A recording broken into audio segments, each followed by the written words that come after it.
আসসালামু আলাইকুম রহমতুল্লাহি বারকাতুহু। সম্মানিত প্রিয় মুসলিম ভাই ও বোনেরা, ইসলামী টিভির পক্ষ থেকে সকলকে জানাই আন্তরিক মোবারকবাদ। আশা করি সকলে ভালো আছেন। আমি আলহামদুলিল্লাহ আল্লাহর রহমতে ভালো আছি। আজকে আপনাদের মাঝে আলোচনা করব নামাজের সময়সূচি সম্পর্কে।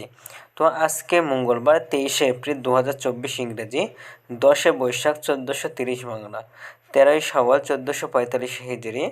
ঢাকা এবং তার পার্শ্ববর্তী এলাকার নামাজের সময়সূচিগুলো তুলে ধরছি। তারপরে অন্যান্য জেলা বিভাগগুলোর নামাজের সময়সূচিগুলো তুলে ধরব। আজকে ঢাকা এবং তার পার্শ্ববর্তী এলাকার তাহাজ্জুদ এবং সেহরির শেষ সময় হলো 4টা বেজে 1 মিনিটে। আজকে ফজরের ওয়াক্ত শুরু হয়েছিল 4টা 6 মিনিটে এবং শেষ হয়েছে 5টা 25 মিনিটে। জোহরের ওয়াক্ত আজকে শুরু হবে 11টা 57 মিনিটে এবং আজকে জোহরের ওয়াক্ত শেষ হবে 4টা 31 মিনিটে। আসরের ওয়াক্ত শুরু হবে 4টা 32 মিনিটে এবং শেষ হবে 6টা 25 মিনিটে। মাগরিবের ওয়াক্ত আজকে শুরু হবে 6টা 29 মিনিটে, মাগরিবের ওয়াক্ত শেষ হবে 7টা 45 মিনিটে। এশার ওয়াক্ত আজকে শুরু হবে 7টা 46 মিনিটে এবং এশার ওয়াক্ত আজকে শেষ হবে 4টা 1 মিনিটে।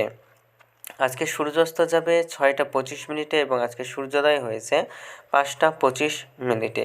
এই গেল ঢাকা এবং তার পার্শ্ববর্তী এলাকার নামাজের সময়সূচি। এখন আপনাদের মাঝে আলোচনা করব বিভাগীয় শহরের জন্য উল্লেখিত সময়ের সঙ্গে যেসব বিভাগের সময় আপনি যোগ বিয়োগ করবেন তা হলো এই, অর্থাৎ বিয়োগ করবেন চট্টগ্রামে 5 মিনিট, সিলেটে 6 মিনিট কম করবেন।